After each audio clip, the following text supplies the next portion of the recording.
a conversar a esta hora de la mañana respecto al avance de la discusión sobre el FES, la propuesta que ha hecho el gobierno para reemplazar el CAE, el crédito con aval del Estado, y buscar un nuevo mecanismo de financiamiento de la educación superior. Conversamos de este tema con el exdirector de presupuestos, Matías Acevedo. ¿Cómo está, Matías? Gracias por el contacto.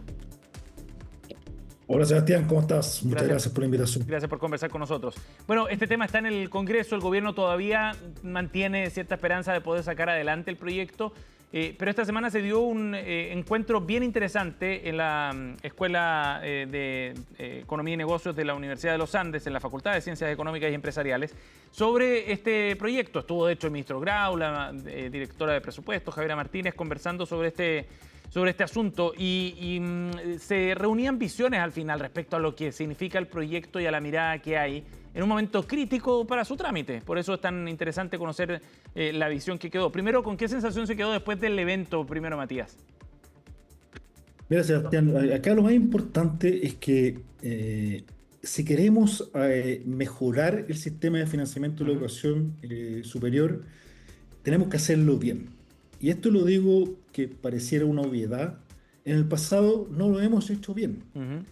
Cuando discutimos la gratuidad, Sebastián, pensamos que la gratuidad nos iba a costar 1.000 millones menos de dólares de lo que finalmente nos terminó costando.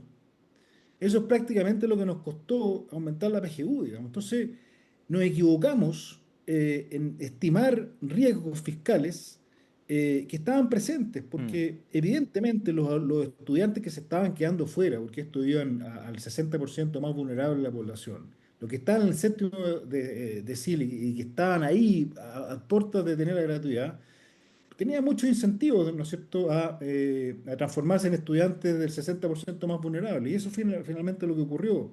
Las instituciones de educación superior querían seguir creciendo más allá de lo que dice la ley, y eso también es lo que ocurrió, digamos. Los aranceles terminaron aumentando mucho más allá de lo que Mm. dice la ley. Entonces, en el fondo, a eso es lo que nosotros le llamamos técnicamente comportamientos estratégicos. O sea, Ujú. son los incentivos naturalmente que van a tener las instituciones y los estudiantes para poder acceder a un beneficio de esta cuantía. Y en Y el el tema es caso del súper FES en importante en particular, proyectos de largo plazo, como el FES, por ejemplo.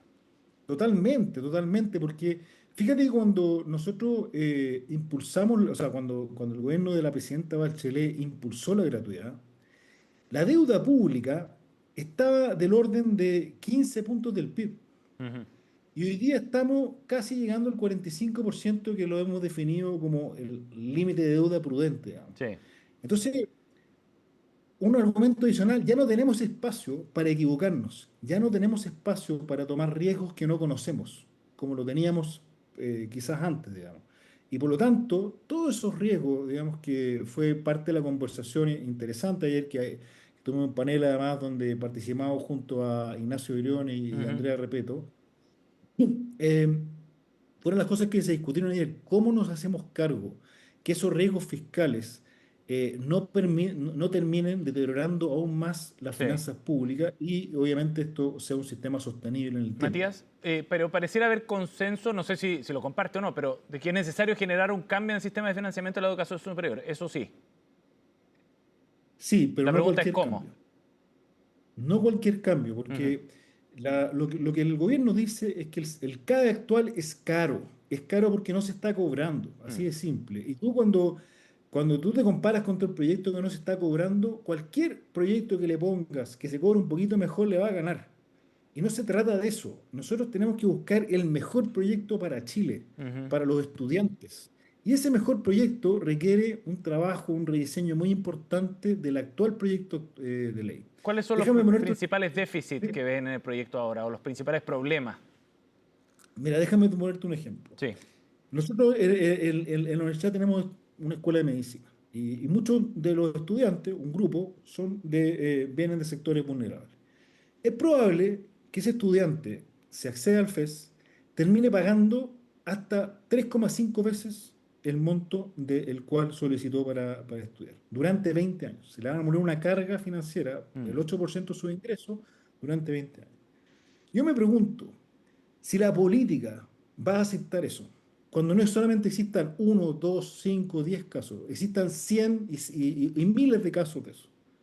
Si la política va a soportar eso y va a decir, no, La verdad que acá lo justo, lo razonable es que paguen, no sé, una vez y algo más, ¿no es cierto?, asumiendo un costo financiero.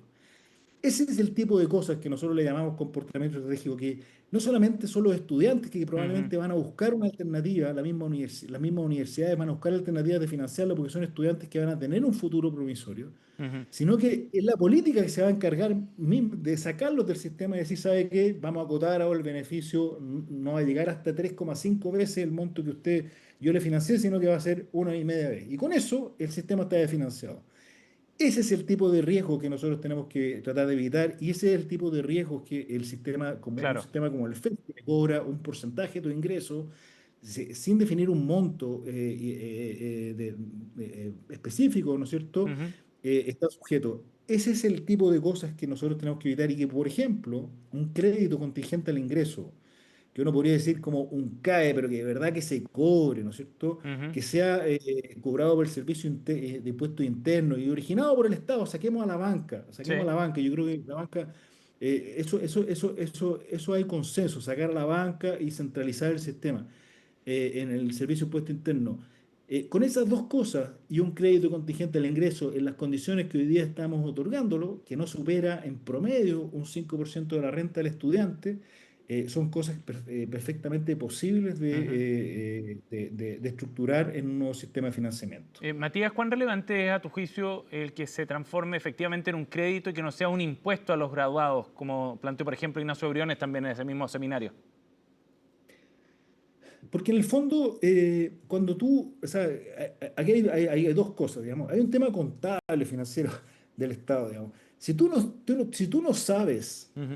cuánto vas a cobrar, tú eso no lo puedes contabilizar como un crédito, digamos, o como un activo en el caso del fisco, y por lo tanto lo tienes que contabilizar como un gasto, y eso obviamente deteriora aún más, ¿no es cierto?, el balance estructural que venimos incumpliendo sucesivamente durante los últimos 3 años. Pero además nosotros queremos que sea una retribución justa. No queremos que un estudiante tenga que pagar hasta 3,5 veces el monto que le entregó el Estado, digamos. Mm. Porque eso, la tasa de interés implícita de ese financiamiento es casi un 17%. Ujú. Es una tasa, digámoslo como Alto. es una tasa usurera. Es usurera, o sea, no le puedo cobrar un 17% real a un estudiante, ¿no es cierto?, de bajo ingreso que ingresó a estudiar una carrera, que tiene un futuro provisorio, que sacó la mugre en la universidad para ser un buen profesional, lo voy a estar cobrando durante 20 años 17%. Eso es insostenible. A eso nosotros le decimos que eso puede soportar 1 año, 2 años, pero la política inmediatamente se va a dar cuenta que eso no es viable y los estudiantes van a buscar otro mecanismo para poder financiarse y lograr financiar sus estudios a tasa de intereses razonables. Ujú. Entonces, no podemos, y eso es lo que tratamos de transmitir ayer, necesitamos un rediseño profundo del sistema que está proponiendo el Ujú. gobierno para para que optemos a algo mejor, porque no nos podemos conformar comparando un proyecto muy malo como es el CAE hoy día, que está generando un costo fiscal importante, contra otro menos malo que podría ser el FES, digamos. Tenemos Ujú. que buscar el mejor sistema. Y ese mejor Matías. sistema, yo creo que hay bastante consenso transversal, es que un crédito contingente al ingreso cobraba el 2%. Matías, estamos con Matías Acevedo, exdirector de presupuesto aquí en CNN Chile Radio. El ministro Nicolás Grau en este seminario decía que lo peor que podía pasar era la inacción y que había que hacer algo, definitivamente. ¿Estás de acuerdo con eso? No, no estoy de acuerdo con el ministro en este caso, porque uno no puede optar o sea, es efectivo que la situación actual es mala, digamos, Ujú. pero no podemos inmediatamente ponernos en el tercero o el cuarto mejor opción, digamos, solamente porque hay que hacer algo. Yo creo que tenemos hoy día las capacidades técnicas para poder tener una discusión y optar al mejor sistema posible, porque eso no se puede hacer. Y yo creo que hoy día la principal traba es ideológica, Sebastián. Ujú. Acá hay un sector, ¿no es cierto?, que lo ha dicho desde siempre, ¿no es cierto?, que quiere hacer un sistema con un impuesto a los graduados. Eh, y hay otros que creemos que se puede hacer un sistema, ¿no es cierto?, ambos son sistemas subsidiados, ¿no es cierto?, eh, más justo, digamos, con una carga financiera pareja para todos, ¿no es cierto? Y obviamente dar algún tipo de beneficio a los estudiantes de menores condiciones, digamos, de ingreso. Esa es la discusión hoy día. Por lo tanto, me parece que si nos vamos solamente a la técnica, el gobierno se debería abrir, ¿no es cierto?, a moverse a un sistema de crédito. Ujú. Pero obviamente hay una restricción ideológica y por eso no comparto lo que dice el ministro Grau de que tenemos que dar lo mismo, digamos, el proyecto que se presente, porque fíjate que, Sebastián, que hoy día prácticamente 7 de cada 10 estudiantes no está pagando el CAE. Sí. Entonces, cuando tú comparas, cualquier cosa que tú compares con el CAE le va a ganar. Y eso no significa que ese proyecto sea bueno. Ujú. Significa que es menos malo, digamos, Claro, que en el un CAE. escenario Eso no ya, significa que sea bueno, digamos, ya para las difícil. finanzas públicas. Matías, para ir cerrando, uno de los temas también que se ha discutido tiene que ver con los supuestos con los que está elaborado esta propuesta de parte del gobierno. ¿A tu juicio eso está totalmente despejada las dudas respecto a cuáles son los supuestos? ¿Son demasiado optimistas los cálculos que ha hecho el gobierno en ese sentido? Mira, lamentablemente la información ha ido fluyendo, digamos, de a gotas, digamos. Yo ayer presentaba algunas comparaciones, simulaciones respecto a qué es lo que significaba un crédito contingente al ingreso con la información que yo tenía, digamos, porque la verdad que si uno quiere hacer un análisis profundo, serio, ¿no es cierto?, necesitamos la información del Ejecutivo. Y un poco lo que nosotros tratábamos de hacer era provocar al Ejecutivo la discusión, decir, bueno, esto es lo que me está dando, digamos, con la información que usted está entregando. Yo creo que los supuestos todavía falta mucha, de parte del Ejecutivo, más transparencia respecto a Ujú. lo que se está haciendo. Y además, Sebastián, lo más importante, ponernos en escenarios de riesgo, porque acá lo que no tenemos hoy día son holguras para soportar comportamientos que hoy día que no estamos previendo, tal Sí. como nos ocurrió la gratuidad, que nos terminó costando $1.000 millones más. Matías Acevedo, exdirector de presupuestos, ha estado con nosotros esta mañana para analizar los impactos de la discusión en torno al FES. Gracias por el contacto, Matías, muy amable. Muchas gracias a ti, Sebastián.